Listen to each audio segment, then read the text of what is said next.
Alors aujourd'hui, on reçoit David. David qui travaille dans le milieu de l'éducation.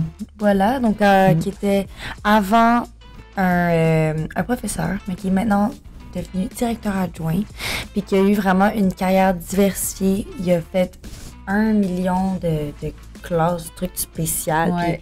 Il nous en parle. Primaire, secondaire, international. Pour aussi, avec les enfants plus en difficulté d'apprentissage aussi. Fait que, on voit que c'est une passion pour lui. Hein? Vraiment. Vraiment que le côté humain, le développement de l'enfant, accompagner les humains, c'est vraiment les yeux pétillants quand il en parle. Mais il faut que ça soit une passion, ce travail-là. C'est vraiment une passion parce que ça doit être quand même assez difficile comme travail. Puis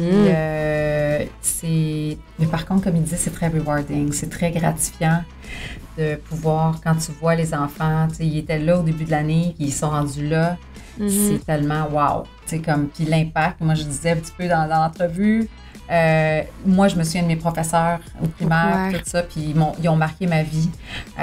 Donc, c'est fou d'avoir cet impact-là pour plein de petits humains, comme ils disent, les petits individus. Les petits individus. Oui.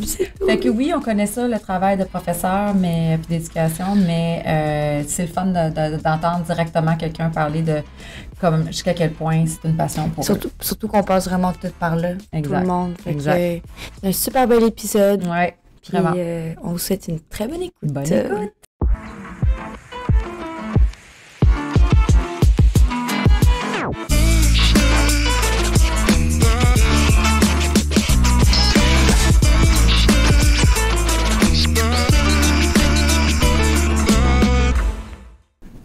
Allô David! Salut Amélia, ça va bien? Ça va bien, toi? Bonjour. Bonjour. Allô, Marcellin. Alors, David, aujourd'hui, tu vas nous parler de ton métier qui est directeur adjoint d'école au primaire. Exactement. Je suis directeur adjoint d'une grande école primaire à Montréal. Depuis maintenant 3 ans. Depuis 3 ans. On en a parlé un petit peu tantôt, mais là, on a dit qu'on allait réserver ça pour notre discussion. Mais là, ça fait juste 3 ans. Avant, tu as été professeur. Fait que j'imagine pour ça que tu as fait ton bac en enseignement. Oui, c'est ça. Enseignement. Donc, j'ai commencé... En fait, au départ, j'ai pas commencé en enseignement parce que ce que je voulais faire, c'était de la formation en entreprise. Okay. Donc, j'ai commencé, dans le fond, en faisant un certificat... En fait, j'ai commencé un baccalauréat en relations industrielles, puis... Finalement, c'était moins ça qui m'intéressait. Okay. Puis, c'est l'aspect formation qui m'intéressait le plus. Donc, je me suis retrouvé, dans le fond, à diverger vers l'enseignement. Dans le fond, c'était comme logique pour moi. Puis, j'ai choisi de faire un baccalauréat en adaptation scolaire, en enseignement en adaptation scolaire. Donc, je suis un enseignant en adaptation scolaire. Disons que ma spécificité, c'est orthopédagogue. OK. Mais après ça, dans le fond, je suis devenu directeur adjoint il y a 3 ans. OK. Puis, mettons, pour ceux qui voudraient aller au bac, plus en... comment t'appelles ça? En adaptation scolaire? Oui, en adaptation. C'est quoi, mettons, la grande différence? En fait, il y a différents bacs en enseignement. Fait que souvent, c'est dans la faculté d'enseignement ou dans le département ou le module des différents parcours en enseignement. Donc, moi, c'est le baccalauréat en enseignement en adaptation scolaire. C'est adaptation scolaire et sociale. Là. Donc, c'est aussi pour les élèves, oui, où on adapte sur le plan scolaire, mais aussi sur le plan social pour les élèves qui ont des défis, par exemple, au niveau de gestion des émotions, de difficultés d'adaptation, dans le fond. Donc, c'est plus spécifiquement dans ce chemin-là que moi, je me suis inscrit au départ. Moi, je connais vraiment rien dans ce monde-là. Fait qu'il va falloir que tu m'expliques bien les affaires. Pas de problème. Parce que quand tu es prof, selon que tu es prof au primaire, au secondaire, au cégep, à l'université, c'est-tu le même parcours? Non, c'est comme toutes différentes formations. OK. Donc, mais tu commences-tu de la même façon au début? Au secondaire? Non, il y a le bac pour être prof au secondaire, puis le bac pour être prof au primaire. C'est ça. En fait, donc, il y a un bac, mettons le bac le plus commun, c'est le BPEP qui appelle le baccalauréat en enseignement primaire et préscolaire. Okay. Donc ça, c'est un baccalauréat dans le fond qui mène à l'enseignement primaire et préscolaire. Donc un bac, c'est assez pour aller... Oui. OK. Moi, au début de l'année, j'ai été à une activité de camping, puis c'est avec justement avec les gens du BPEP. Ouais, du BPEP. Il y avait full moins de monde. Tout le monde le disait, là, enseignement secondaire, il y avait genre les inscriptions étaient full. Puis au primaire, c'est de moins en moins. Je pense à cause des conditions aussi des enseignants, mais whatever. Ça, c'est un autre débat. Mais c'est drôle, mais j'aurais cru le contraire parce que enseigner au secondaire, c'est la chose la plus difficile au monde. En fait, au secondaire, je veux dire, je pense, j'ai enseigné très peu au secondaire, mais en fait, je pense que la grande différence entre les deux, c'est que quand tu enseignes au secondaire, tu es un spécialiste de ta discipline. Quand tu vas faire un baccalauréat pour enseigner au secondaire, par exemple, tu vas te dire, moi, j'aimerais ça enseigner les maths, j'aimerais ça enseigner la géographie, l'histoire, l'éducation citoyenne. Ça, tu choisis à ton bac. Tu vas choisir, dans le fond, pour ton. Fait que là, bien entendu, il y a des cours communs, mais après, c'est des cours, dans le fond, spécifiques. Fait que là, tu vas avoir, si tu veux enseigner le français, tu vas avoir des cours de grammaire que les profs de maths ou les profs d'éduc, ils auront. Écoute, l'éduc, c'est un autre. Ça, c'est un autre chemin.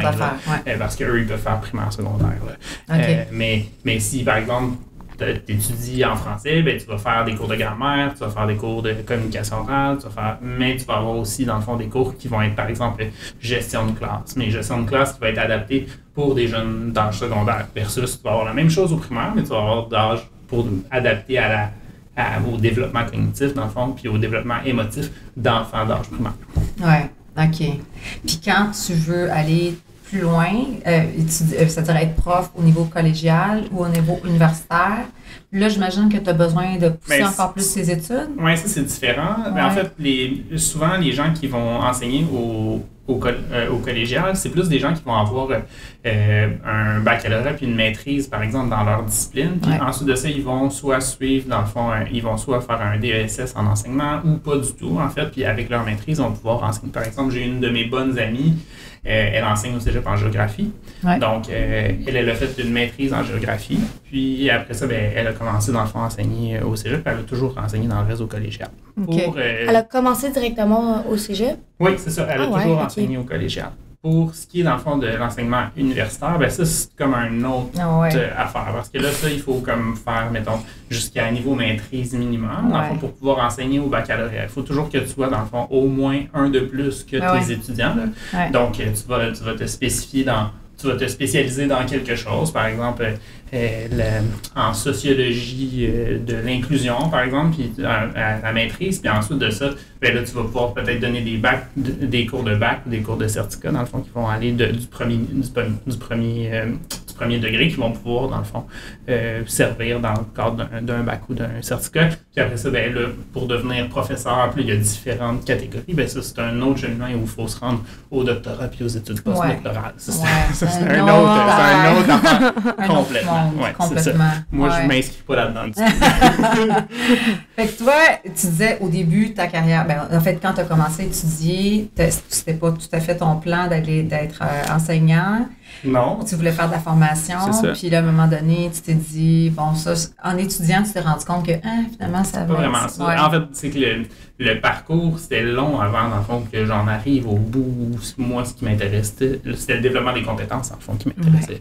Fait que si je voulais aller vers le développement des compétences, c'était plus intéressant pour moi d'aller comme travailler plus sur mes attitudes pédagogiques et tout ça, puis donc de passer par là pour finalement, comme directeur adjoint aujourd'hui, qu'est-ce que je fais? J'accompagne une équipe, dans le fond, puis je les aide, dans le fond, à avancer pédagogiquement. Puis donc, je fais du développement professionnel. C'est vrai? C'est ça, dans le fond, ça mon travail présentement. Fait que tu pensais pas faire ça, mais tu le fais pareil. Exactement.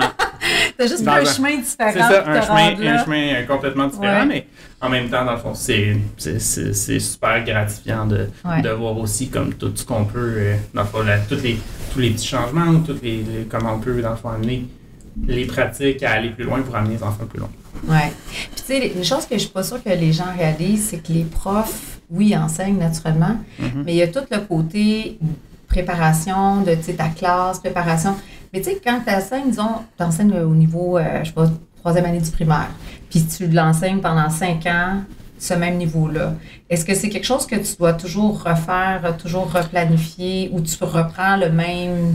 c'est copy-paste, là, mais... il demeure que, reste que, comme prof, on doit s'adapter à la matière qui est devant nous. Il demeure que 20 individus, 25, 30 petits individus qui sont devant Les nous, ils demeurent qu'ils ont une personnalité, ils ont des intérêts, ils ont des façons de travailler ensemble qui sont différentes.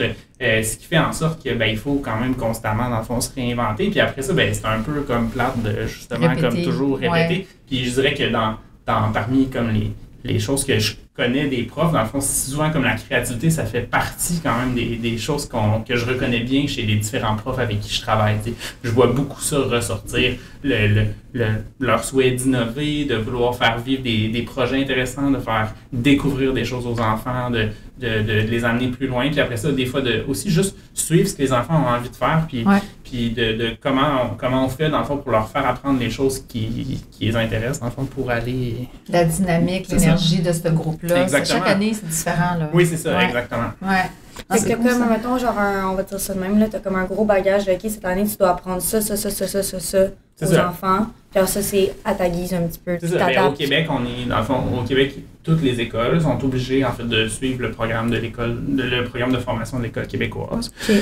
Ce programme-là, dans le fond, il détermine, puis il y en a, dans le fond, il y a un volet, dans le fond, préscolaire, il y a le volet primaire, il y a le volet secondaire. Puis dans chacun de ces programmes-là, il y a, dans le fond, les savoirs essentiels à développer, les compétences à développer, comment ça s'articule, qu'est-ce qui est attendu des enfants ou des élèves, dans le fond, à la fin de tel niveau, puis comment est-ce qu'on devrait, dans le fond, comment est-ce qu'on pourrait les amener vers ça. Puis après ça, mettons, à quel moment est-ce qu'on enseigne la multiplication en 6e année, ou est-ce qu'on l'enseigne en première annne, ou est-ce qu'on l'enseigne en 4e année? Tout ça comme est un peu décortiqué, mais après ça, le prof va utiliser le curriculum qu'il a enseigné, puis il va mélanger ça, puis essayer de faire le plus d'interdisciplinarité possible pour sauver du temps, pour pouvoir faire le plus de choses possible. Moi, quand t'as dit petit individu, là, ça l'a comme... Je me suis comme replongée dans mes souvenirs du primaire, là, parce que j'étais un petit individu. Je suis encore petite, mais bon, un peu vieille. Mais où est-ce que ça m'a plongée, c'est j'ai vu des visages de profs que j'ai eu au primaire, tu sais, puis je sais pas jusqu'à quel point tu le réalises comme quand tu le fais, ce travail-là, mais l'impact que tu as sur des petits individus, c'est fou. Tu sais, comme chaque professeur que j'ai eu au primaire, particulièrement parce que tu as 1 an avec le même professeur. Parce qu'au secondaire, ils ont moins d'impact parce que tu les vois moins. T'es plus à la semaine, mais tout ça, puis comme tu as peut-être 1 heure, 2 heures avec ce prof-là. Mais c'est fou comment je me souviens de ces professeurs-là, puis comment je les ai aimés. Puis c'est une extension de ta famille un peu, c'est tes parents quelque part, parce qu'ils t'éduquent, tu sais, pas à la maison, mais comme tu passes tellement d'heures réveillés, tu sais, le temps qu'on est réveillé, c'est fou. C'est clair, puis en fait, mettons toute la recherche, puis là, je fais un clin d'œil à tous les gens qui peut-être écoutent puis que la recherche, ça les énerve, mais parce que la recherche, dans le fond, elle dit quand même que le facteur numéro 1, dans le fond, qui est déterminant dans la réussite des élèves, c'est pas leurs caractéristiques, qui ils sont, comment ils sont, c'est dans le fond la relation qu'ils ont avec leur maître, avec leur enseignant. Donc, la relation maître-élève est déterminante dans leur réussite. Elle a un gros impact ou c'est un gros effet de levier. Fait que quand tu réfléchis, les profs que tu n'as pas aimés, souvent tu réussissais moins dans cette matière-là. Ouais, non, je vais dire son nom. Je vais dire le nom d'un prof. Mais ma professeure, là, elle m'a brisé le cœur quand j'étais petite. C'était fou. Autant qu'il y a des tellement bons profs, autant qu'il y a des profs qui se disent, mais peut-être qu'ils auraient pu faire ça. Ah oui, parce que 4e année, j'ai eu la meilleure prof du monde. Mais des fois, c'est aussi juste des fois, c'est la chimie de la personnalité aussi. Des fois, c'est juste avec nous que ça fonctionne pas. Absolument. Et avec quelqu'un d'autre, ça va super bien. En fait, c'est difficile, par contre, j'avoue que, je me disais qu'un petit individu, genre, c'est difficile de... C'est incroyable. Mais c'est difficile d'avoir une relation qui coordonne pas, j'ai l'impression. Tu sais, un prof vs un enfant de 7 ans. Genre. Au secondaire, ça doit plus, mais aussi... c'est encore drôle, dans le fond, parce que on a tous nos on boutons rouges, genre, un peu comme parents avec nos enfants, mais il y a des choses qui nous allument, mais il y a des choses qui nous allument aussi avec nos élèves. Je veux dire, mettons, quand tu as un élève giga de plus, ben toi, peut-être ça te tombe plus. Peut-être qu'il y a quelqu'un qui est plus facile, puis toi, ça te tombe plus ses nerfs, versus, mettons, un qui a plus de difficultés d'attention. Moi, mettons, un élève qui fait des crises ou qui est comme, qui est très, très expressif, ça me dérange pas. Mais un enfant, dans le fond, qui est comme très réservé, puis qui va. Ben ça, c'est plus difficile pour moi. Fait que, dans le fond, par exemple, j'avais une élève qui faisait du mutisme, ben. C'est quoi ça? Du mutisme, ça veut dire que dans les environnements où elle se sentait moins en sécurité, ben, elle faisait le choix de ne pas parler. OK. Elle devenait silencieuse. Oui, c'est ça. Puis l'école, c'est un lieu, dans le fond, où elle se sentait pas particulièrement en sécurité. Puis moi, je veux dire, moi, si tu parles pas, j'essaye de remplir. Fait que c'est sûr que... Fait qu'on a chacun, dans le fond, nos petits boutons, nos petites affaires. Mais c'est ça, j'allais te demander, à cause de la spécification de ton bac, est-ce que toi, tu étais dans des classes genre plus comme TSA, genre? Ben en fait, ça, c'est aussi intéressant dans le sens parce que j'ai pas mal touché à tout. Dans le fond, j'ai enseigné à la formation des adultes comme orthopédagogue. J'ai enseigné au secondaire dans des parcours de formation qui sont axés sur l'emploi pour des élèves qui ont donc des difficultés d'apprentissage et donc pour les amener dans le fond vers le marché du travail. Le gouvernement a développé dans le fond différents programmes qui sont vraiment axés pour amener les élèves à se trouver des emplois puis après ça pouvoir vivre, avoir un appartement puis faire un budget, des choses comme ça. J'ai enseigné aussi dans des classes par exemple dans des écoles spécialisées où là c'est des enfants qui ont plus mettons une déficience intellectuelle assez sévère. J'ai enseigné dans des classes spécialisées, j'ai enseigné dans des classes régulières. C'est ça. J'ai fait quand même plusieurs. J'ai pas mal touché à tous les. Est-ce que c'est toi qui, à chaque fois, tu disais je veux essayer quelque chose de nouveau, ou c'est comme. Comment ça fonctionne quand vous changez de poste comme ça? C'est un peu comme de fil en aiguille, je dirais, dans le sens où est-ce que j'habitais au Saguenay-Lac-Saint-Jean, il y avait moins de travail. Bon, là-bas, j'ai enseigné aux adultes. Puis mon contrat est venu à la fin, puis là, il n'y avait rien devant moi. J'ai déménagé dans la grande région de Montréal, j'ai commencé à travailler. Puis là, finalement, je me suis installé sur l'île. Puis là, ça m'a amené ailleurs. Puis là, de fil en aiguille, dans le fond, j'ai fait différentes choses. Puis j'ai eu la chance aussi d'enseigner à l'étranger. Donc, c'est ça. Bref, à Munich, en Allemagne.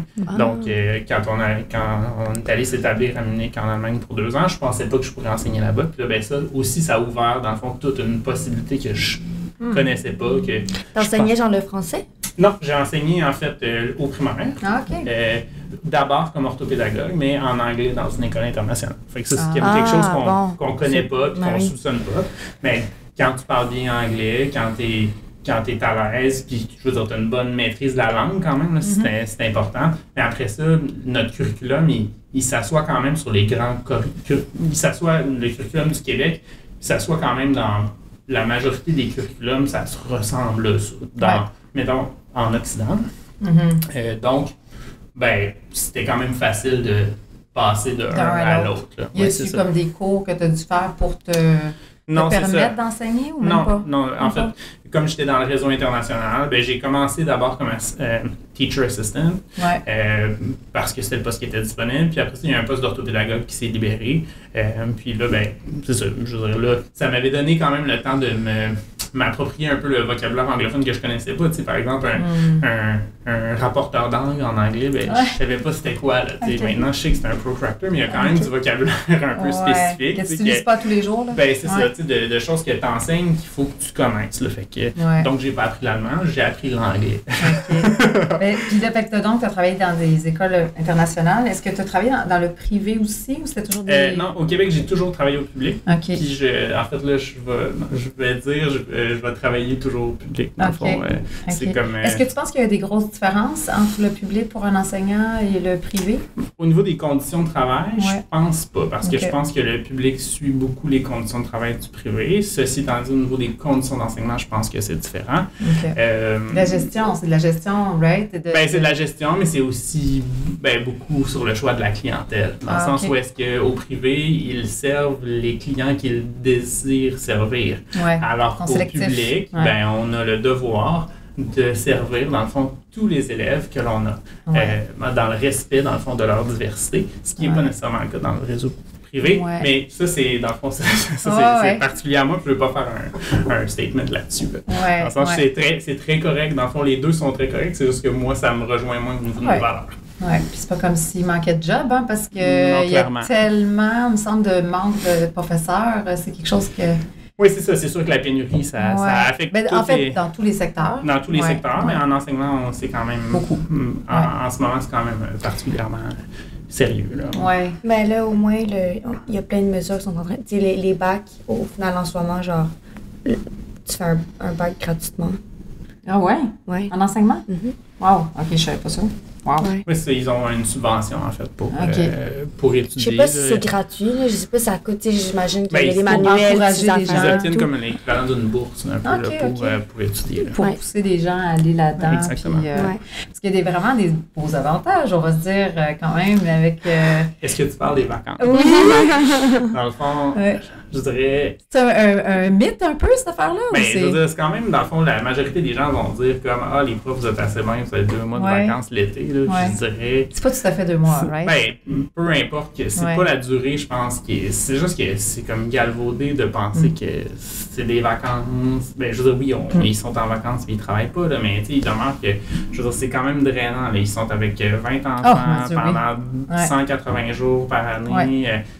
Puis après ça, ben, ces vacances-là, ultimement, ben, ils se les paient à même leur propre salaire. Parce que là, leur dans le salaire sens, est proraté. Exactement, Ouais, c'est ok. ça. Fait qu'ils reçoivent pendant l'année, là, je sais pas exactement, je suis pas très bon pour ça, mais mettons, c'est comme, normalement, ce serait 270e, mais là, ils reçoivent un 270e au lieu d'un 200e, grosso modo. Là. Fait Ok. que leur salaire est séparé en 270 jours. Ouais. En 200 jours, mais ils reçoivent seulement un 270e à C'est chacun quoi le par jour. salaire de base, déjà, quand tu commences? Ben là, je dirais, c'est autour de comme 46-47 000, puis la Ok. fin de l'échelle, c'est comme 92 actuellement, là, Ouais. avec les nouvelles conventions Ouais, on collectives, sait tout pas. Ouais, ça ça bouge. bouge, là. ouais. Mais c'est ça, c'est entre 45 et 92, puis ça prend à peu près comme une dizaine d'années là, pour Ça rentre passer là. de 46 et peut-être même un peu plus, là, dans Ouais. le fond, pour arriver à 80, au top de l'échelle salariale. Là. Ouais. Parce que, puis, je disais ça, l'affaire des vacances, parce que moi, j'ai déjà entendu autour de moi des gens comme je veux devenir prof parce que je vais avoir l'été off. Moi, j'étais comme, bon Dieu! Ben, c'est ça. Mais je veux dire, c'est sûr que tu es en vacances pendant l'été, Oui, ça a des mais possibilités. est-ce que c'est mais... le travail que tu veux faire? Je veux dire, Ben, c'est premièrement, là, tu sais, je veux dire, Puis c'est tout surtout, qu'une job. là. enseignant, il faut Ouais. que tu sois motivé puis que ce soit une part. Ben, genre, Moi, j'ai toujours dit la Avec beaucoup patience de- d'un professeur, c'est Ouais, ça me- incroyable. Ça demande, ça demande de la patience, oui, mais ça demande beaucoup de patience. Ça demande aussi Ouais. comme Ouais. ça demande d'être énormément dans la relation humaine. Dans le fond, Ouais. il faut, parce que tu es dans l'humain constamment et tout le temps. Fait que, Ouais. je veux dire, tu travailles dans le fond avec, comme je l'ai dit, là, 18, 22, 25, 30 êtres humains avec qui tu es en interaction, dans le fond, constante. Ouais. Puis ensuite de ça, ben, une fois que parce que je veux dire, on s'entend, tu n'enseignes pas les 25 heures que les enfants sont en classe, mais tu leur enseignes pas pendant 25 heures. Tu les as avec toi 20h30, 20h30 à peu près. Ben, le reste du temps, ben, là, c'est de la planification, mais il y a du travail. On essaie de favoriser le travail d'équipe, faire en sorte que les profs travaillent ensemble parce que justement, ça les amène plus loin. Fait Ok. que c'est comme important, ça amène tout le monde plus loin parce qu'on partage la responsabilité du travail. Fait que c'est sûr que ça fait, on est quand même encore en relation humaine. Mais donne-moi un exemple, ça, je suis curieuse, de comment que les profs peuvent travailler ensemble. Ils font des projets, comme si tu as 5 classes de primaire de 5e année, les 5 profs de 5e année vont travailler sur un... C'est ça, ils peuvent concevoir un projet ensemble, ils vont Qu'ils par vont tout exemple faire dans chacune de leurs classes, classes. OK. ou ben, je veux dire, là, je pense à différents modèles d'organisation. Moi, j'ai une équipe à mon école qui, eux, ils vont, par exemple, ils enseignent quelque chose, puis là, ben, après ça, ils vont regrouper les élèves selon, dans le fond, la dimension où les élèves ont moins bien réussi. Puis là, ben, ils vont réintensifier, dans le fond, avec les élèves des autres. Donc là, c'est comme, OK, ben ce matin, madame une telle, elle prend tous les élèves qui ont besoin de travailler sur A, B et C. OK. Et bon, là, ben, finalement, là, à un certain moment où tout le monde est en classe en même temps, ben, là, les élèves, c'est comme, OK, tout le monde, on décloisonne, donc vous allez rejoindre, ben, toi, tu vas chez Pasté Verte, toi, tu vas chez Pasté Mauve, etc. Je me souviens Donc, pas d'avoir vécu ça en ben, tant qu'étudiant. C'est-tu quelque chose de non, nouveau? Ben, c'est nouveau, je ne sais pas, mais Ouais. c'est une forme d'organisation, en fait, que, mettons, les gens qui, comme nous, sont allés à l'école dans les années 80-90, on a moins vécu, là, dans le sens parce que la pédagogie, tout le monde assis derrière son cahier, à son bureau, c'est quand même moins répandu, là. Parce que c'est pas ça qui fait, dans le fond, développer les apprentissages les plus solides pour les enfants. Fait qu'on essaie de les mettre dans des contextes. Mais c'est très récent, ça, parce que moi, au primaire, j'étais assis derrière mon bureau. Ouais, c'était pas... Non, c'est ça. Mais là, il y a de plus en plus, dans le fond, de nouvelles formes d'organisation, de nouvelles initiatives, dans le fond, qui ont pour but de rendre, dans le fond, le temps le temps passé avec les élèves, dans le fond, qui est comme plus efficace, puis qui fait en sorte que les élèves, dans le fond, ils développent vraiment leur autonomie, leurs compétences, leurs apprentissages en général. Ouais. On retourne ça à l'école, ça a l'air le fun. Moi aussi, je suis dingue. C'est sûr que c'est le fun. Ça a l'air le fun. Oui, c'est clair que c'est le fun. Ouais. Non, mais ça doit être spécial aussi d'être justement toujours dans ce domaine-là. Tu sais, c'est comme si tu n'as jamais quitté l'éducation. Non, c'est ça, effectivement. Ben, je pense que quand on s'en va dans le monde de l'éducation, ben, il faut se dire, dans le fond, qu'on va apprendre toute notre vie.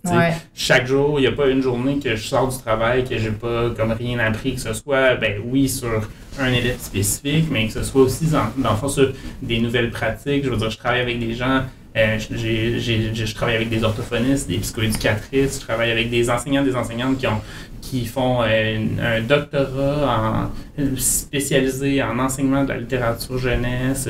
Bon, là, je dis peut-être doctorat, c'est peut-être pas ça, mais en tout cas, bref, tout ça pour dire que, dans le fond, des gens qui ont des expertises très, très précieuses et très intéressantes qui, dans le fond, amènent toujours, dans le fond, nos connaissances plus loin. Fait que ça, dans le fond, moi, j'aime ça dire, dans le fond, que l'école, c'est un grand laboratoire d'apprentissage pour tout le monde, parce qu'on est tous des apprenants à vie. Oui, puis les choses changent, les contextes changent, puis c'est comme... Puis on a de l'information qu'on n'avait pas hier. Ben oui, c'est clair. Puis est-ce que les écoles collaborent aussi entre elles? Est-ce que les écoles, ils font des forums, ou est-ce que vous pouvez comme dire... Entre commissions scolaires, il y a quand même plusieurs réseaux. Là, mettons, si on est sur les réseaux sociaux, il y a des groupes quand même de partage entre les enseignants, mais il demeure que déjà, quand même, une école, c'est quand même une grosse communauté. Il y a quand même une quarantaine... je veux dire, là, je parle de mon école. Tu travailles dans une grosse école. Oui, une quarantaine de profs. C'est sûr que, par exemple, j'ai une prof d'art plastique, mais c'est sûr qu'elle va être plus appelée, par exemple, à développer des collaborations avec des artistes à l'extérieur, avec des profs d'art plastique à l'extérieur.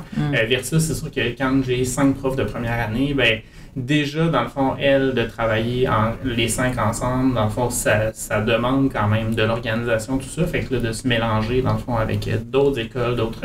Mais il y a, dans le fond, il y a aussi, dans le fond, comment ça s'appelle? École en réseau, par exemple, qui est pour les plus petites écoles ou encore pour les plus petits centres de services scolaires, qui offre, dans le fond, différentes façons de regrouper, dans le fond, des enseignants et des enseignantes pour les amener à travailler ensemble, puis développer leur pédagogie, développer leur stratégie de gestion de classe. Puis y a-t-il d'autres mythes? Parce que quand même, on se l'était dit, le travail de l'éducateur, le travail d'un professeur, c'est quand même quelque chose que les gens connaissent en général parce qu'on a tous passé par l'école, donc on a tous été exposés à ce travail-là. Y a-t-il d'autres mythes que les gens, que tu entends souvent, tu te dis « bon Dieu, c'est pas ça pantoute, là? » Je pense qu'il y a comme... il faut pas négliger aussi, dans le fond, toute la part du parent dans l'éducation. Tu sais, je pense que ça, c'est quelque chose aussi qui a comme pris beaucoup plus de place. Dans le fond, le parent a énormément de place dans le vécu scolaire de l'enfant. Puis c'est souhaitable parce que c'est l'acteur numéro 1. Je veux dire, l'enfant est l'acteur numéro 1 de son apprentissage, mais le parent, c'est quand même l'acteur numéro 1 auprès de son enfant. Fait que ça, c'est super important. Fait que dans le fond, parce que, tu sais, moi, une des perceptions que j'avais, puis que j'ai moins en discutant avec toi, c'est comment je me disais, mon Dieu, t'es un perroquet quand t'es un prof, faut que tu répètes, puis tu répètes, puis tu répètes. Mais ça, c'est vrai quand même. Là. Mais comme ce que tu disais, j'avais pas réalisé que c'est vrai que quand t'es devant ta classe, c'est une dynamique différente à chaque année, puis les élèves font que ça va influencer pas mal la façon que tu vas, puis ça va être une expérience différente pour le prof aussi. C'est clair. Mais il y a une partie qui est de la répétition. Mais c'est ça, mais c'est sûr qu'il y a des choses que tu répètes, puis après ça, c'est sûr que quand tu as trouvé la bonne stratégie, tu sais, comme quand tu as trouvé une bonne stratégie pour enseigner ou une bonne façon d'enseigner quelque chose, ben c'est sûr que peut-être que l'année d'après, tu vas le reprendre à peu près de la même façon, tu vas l'aborder un peu de la même façon. Tu sais, c'est sûr qu'il y a des choses dans le fond qui reviennent. Mais après ça, ben ça veut pas dire que, par exemple, tu lis constamment toujours les mêmes livres, tu sais, d'année en année, les mêmes albums jeunesse. Et après ça, il y a des albums jeunesse que tu adores lire et que tu adores faire découvrir aux enfants. Mais après ça, ben t'en découvres de nouveau, puis t'en ajoutes à ta bibliothèque. Puis là, ben, de fil en aiguille, c'est quand même différent. Là. L'éducation, c'est pas redondant. Là. Vraiment, vraiment pas. Là. C'est vraiment... on est en constante transformation, vraiment beaucoup, beaucoup de changements. Puis il y a vraiment beaucoup de diversité aussi dans les besoins de nos élèves. Puis il y a beaucoup de diversité dans l'offre, dans le fond, qu'on peut leur faire. Oui. As-tu d'autres questions, Amélia? Moi, je veux savoir qu'est-ce que tu aimes le plus et qu'est-ce que tu aimes le moins. Qu'est-ce que j'aime le plus, qu'est-ce que j'aime le moins? Ce que j'aime le plus de l'éducation, moi, c'est comme toutes les relations humaines. Puis c'est comme amener chacun, dans le fond, à se dépasser. Ne serait-ce qu'une petite affaire, tu sais, parce que quand je travaillais en déficience intellectuelle, ben quand, par exemple, ça fait 7 semaines que tu montres à un élève à déposer, dans le fond, sa collation à un endroit X pour te signifier qu'il a terminé parce que lui, il parle pas. Qu'au bout de 7 semaines, dans le fond, l'enfant le fait tout seul, même si c'est un mini pas, ben ce jour-là, dans le fond, ben tu pleures. Parce c'est que gratifiant. t'as réussi, ça demande beaucoup de persévérance, dans le fond, t'as persévéré. Puis, dans le fond, là, je veux dire, tu vois que ça a donné un résultat, tu sais. Imagine comment c'est cute. Genre, mettons, t'arrives en première année, là, puis ils savent pas lire, puis ils savent pas écrire. Puis à la fin de l'année, tout le monde sait lire, tout le monde sait écrire. Ça, c'est l'élément. Dans le fond, là, les profs de première année, dans le fond, ils sont accros à cette magie-là. Vraiment, pour être prof de première année, il faut vraiment que tu aimes ça. Tu sais, comme moi, mettons, c'est pas quelque chose que j'aurais comme particulièrement, qui m'attirait particulièrement la première année. Je pense pas que j'aurais été bon pour faire ça. Je l'aurais fait sûrement, mais j'aurais pas été, mettons, le meilleur pour faire ça. Mais je sais que mes profs de première année, première, deuxième, là, parce que nous, ils font du looping, là, fait que, en première, deuxième, ben, ils carburent dans le fond à ça, là, vraiment comment ils partent de peu, ben, je veux dire, ils savent beaucoup de choses les enfants, mais comment sur le plan des apprentissages formels, ils savent rien dans le fond, puis à la fin de la deuxième année, ils lisent de manière fluide, comprennent ce qu'ils lisent, ils font comme plein de choses qu'ils faisaient pas auparavant. Ils savent écrire, c'est des petits auteurs, tu sais, c'est extraordinaire, mais c'est des petits auteurs parce que c'est comme ça qu'on... c'est ça, ouais. C'est parler d'enfants, Qu'est-ce que j'aime le moins? Ben, en fait, ce que je trouve le plus difficile, c'est que l'être humain, dans le fond, c'est jamais terminé. Fait que il faut que tu prennes la satisfaction dans le bout de chemin que t'aides l'humain, dans le fond, que tu accompagnes l'être humain à avancer. Fait que ça, c'est comme ce que je trouve le plus difficile, c'est que c'est jamais fini. Tu n'as pas vraiment de produit fini. Là, je veux dire, l'apprentissage, ça se termine quand on meurt. Là. Fait que c'est peut-être qu'il faut que tu gères tes propres attentes. Exactement. Oui, c'est ça. Fait que quand tu es une personne moindrement perfectionniste ou qui a des attentes élevées envers toi-même, ben, c'est sûr que des fois, c'est un peu challengeant parce que tu vois pas là, la petite graine que tu as plantée maintenant, mais dans 10 ans, mais c'est sûr que quand tu reçois un courriel, mettons, d'un des anciens élèves qui dit comment, ben, regarde, je sais, c'était tough, là, mais là, maintenant, ben, j'ai une petite entreprise, puis je fais des chandails de hockey, tu sais, c'est comment, ben, je veux dire, ultimement, c'est quand même gratifiant. Des élèves comme ça qui te gardent contact? J'ai quelques élèves, là, avec qui j'ai encore des contacts, des élèves du secondaire, avec qui j'ai enseigné, là, les élèves du primaire, ben, souvent, on les perd plus. T'enseignais pas au secondaire? J'ai enseigné ça dans les programmes de formation axés sur l'emploi. Il y en a un qui s'appelle la formation préparatoire au travail. Donc, c'est un programme de 3 ans pour des élèves ça commence à 16 ans. Fait qu'on enseigne, dans le fond, des mathématiques, mais à travers toutes les mathématiques qui sont utiles pour se débrouiller dans la vie. Là. Pour quelqu'un qui n'irait pas faire des études après le secondaire. Exactement, okay. C'est ça. Mais en fait, dans le fond, ça, c'est la voie c'est comme une voie de certification qui est autre, dans le fond, que le diplôme d'études secondaires. Fait que, dans le fond, quand, par exemple, le diplôme d'études secondaires n'est pas, à ce moment-là, à la portée du jeune, mais pour leur donner, dans le fond, des outils pour se retrouver sur le marché du travail, bien, ils vont faire, en fait, c'est ça, ce programme-là. Ça va, dans le fond, leur amener à faire des stages de métiers semi-spécialisés qu'on appelle, là, par exemple, à être concierge ou mécanicien de vélo, des choses comme ça. Puis ils vont, ça c'est 2 idées que j'ai en tête là, de choses que mes élèves faisaient. Puis donc ils font des stages, ils font des mathématiques, du français, mais toutes des choses qui sont comme très fonctionnelles dans le fond pour pouvoir se débrouiller là, dans la vie de tous les jours. Là. C'est-tu les diplômes d'études professionnelles, c'est ça? Non, parce que ça, c'est la formation professionnelle, c'est un autre, dans le fond, c'est une autre affaire. Ça, c'est l'équivalent, dans le fond, du DES, là, dans du diplôme d'études secondaires. La formation professionnelle, c'est tout ce qui est comme plus... mécanicien. Oui, mécanicien ou coiffeur, barbier, horticulteur, horticultrice, fleuriste, beaucoup de métiers de la construction là, qui se retrouvent dans ces écoles-là. Ça, c'est autre chose. Là. Ça, c'est autre chose. Fait que ça aussi, c'est un autre, dans le fond, un autre format d'enseignement. Là. Fait que ça, c'est des gens qui, par exemple, j'étais plombier pendant 10 ans. Puis là, ben, j'aurais envie de transmettre mes connaissances. Ben, ces gens-là, ils vont faire un baccalauréat, dans le fond, en enseignement aux adultes, si on veut. Là, je me rappelle pas si c'est comme ça que ça s'appelle vraiment, là, mais donc c'est une formation universitaire. Ils vont faire leur baccalauréat, puis ensuite de ça, ils vont intégrer, dans le fond, le corps enseignant des programmes de formation aux adultes, des écoles de formation aux adultes. Fait que ça, c'est un autre, ça, c'est aussi un autre que je connais pas. Oui, puis on n'entend pas parler ben, je trouve. On entend moins parler, mais c'est des écoles qui sont, dans le fond, dans les centres de services scolaires. Là, aussi, là, il y a quelques écoles privées quand même, là, mais la majorité sont dans les centres de services scolaires. Fait que c'est un peu comme, on peut avoir, par exemple, un secondaire 3, pas avoir terminé son DES, mais ensuite de ça, dans le fond, s'inscrire à la formation, à un programme X, Y, Z quand on a les prérequis. Là, ça dépend de chaque métier a ses prérequis. Et là, ils s'inscrivent dans un métier, puis à la fin, ils vont avoir, dans le fond, un diplôme d'études professionnelles, un DEP, avec, donc, qui peut être un équivalent du DES ou pas, là. Puis là, tout ça, ça peut les mener aussi ailleurs. Ben, c'est bien, parce que, tu sais, souvent, c'est comme un peu, on dirait regarder un peu d'en haut ces programmes-là, mais tu sais, il y a toutes sortes de monde, puis il y a toutes sortes de choses que... Puis il y a plein de choses hyper intéressantes, puis il y a plein de...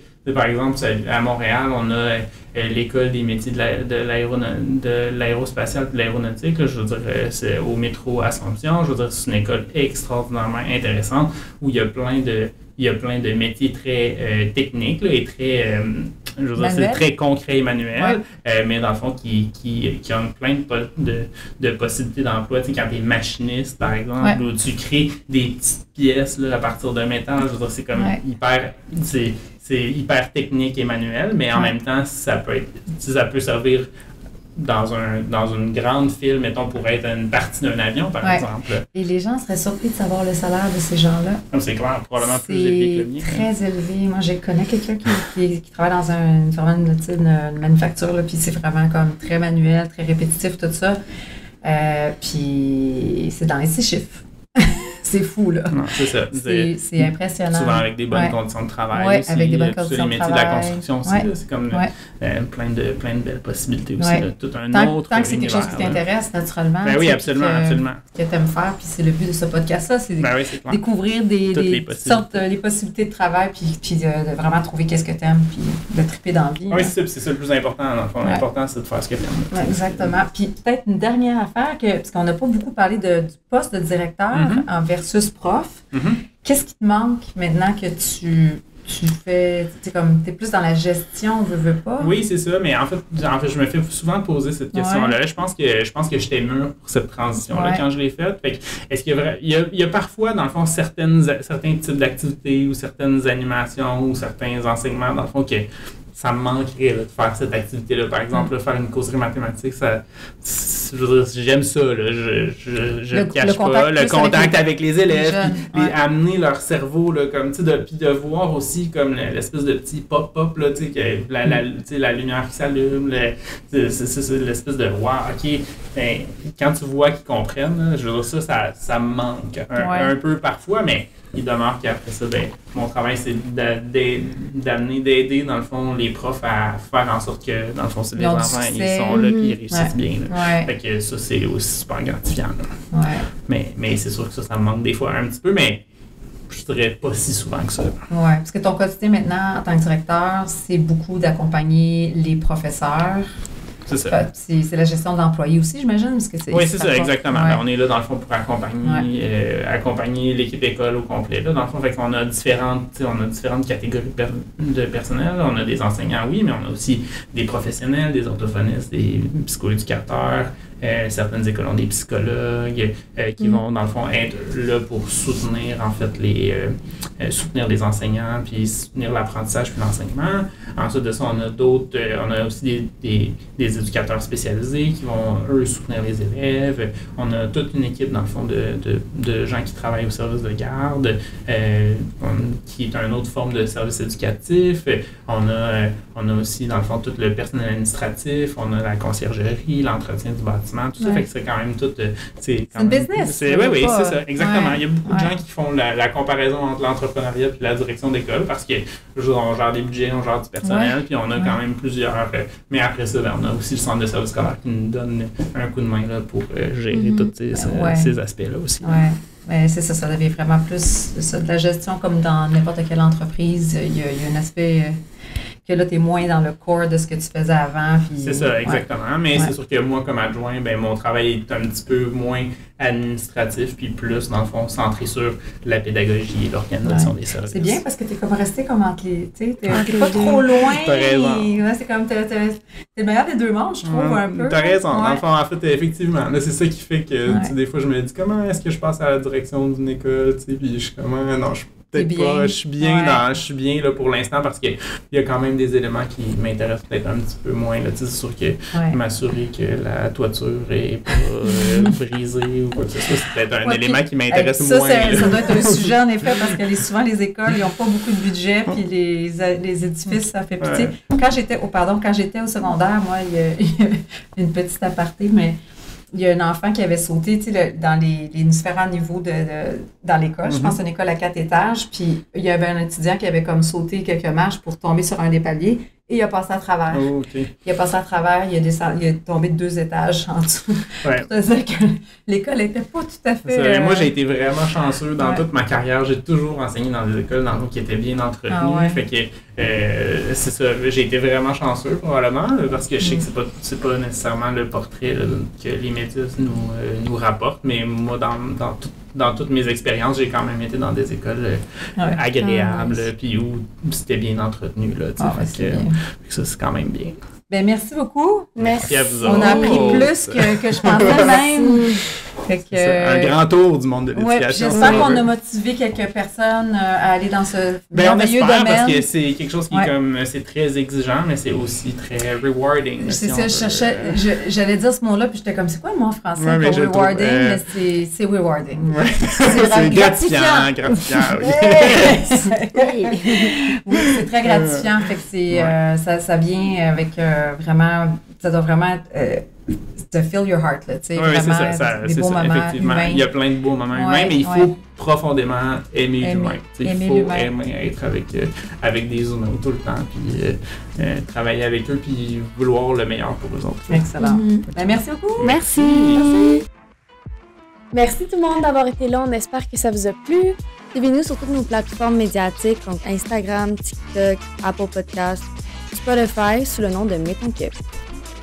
Et puis, si vous avez des questions ou des commentaires, n'hésitez pas à nous rejoindre. Merci. Merci.